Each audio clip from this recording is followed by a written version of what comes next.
This is Block 8, Pax Americana, Section 6, Seeds of the Civil Rights Movement, and the Desegregation of the Armed Forces.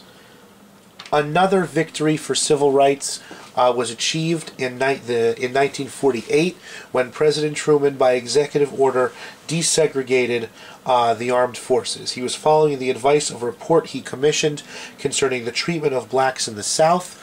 There was a story that had come out of the South that four black American veterans had been lynched in Mississippi, despite the fact that they had fought for their country in World War II. That did not matter to these Southern white racists, and that it shocked Truman that stuff like this, he honestly did not believe that it was as bad as that down south. Truman had not really ever traveled down south.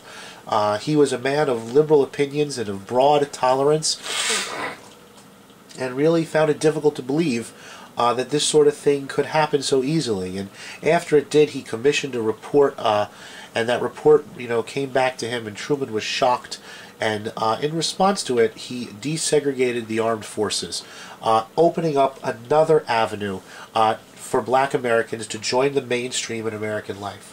That in the Korean War that we have seen earlier in this block, the Korean War was fought by an integrated army, white soldiers and black soldiers fighting side by side, risking their lives for each other, as any soldiers in any well-trained army has always done. And of course, all hell did not break loose. Black soldiers were just as good and just as cold and just as miserable as white soldiers in the Korean War. They fought just as well. They fought just as bravely.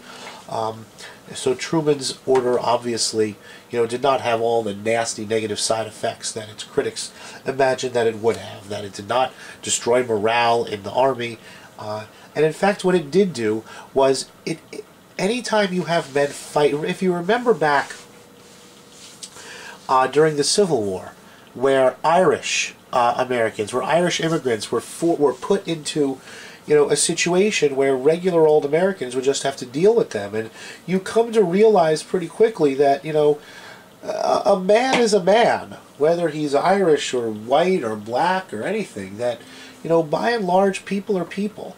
And having blacks serve in the military makes a lot of people, first of all, Northerners who might not have had that much experience with blacks, say, okay, that's not so bad.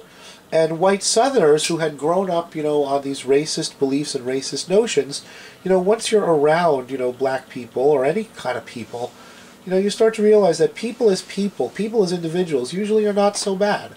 And this desegregation of the armed forces went a long way into making people just think twice about their assumptions.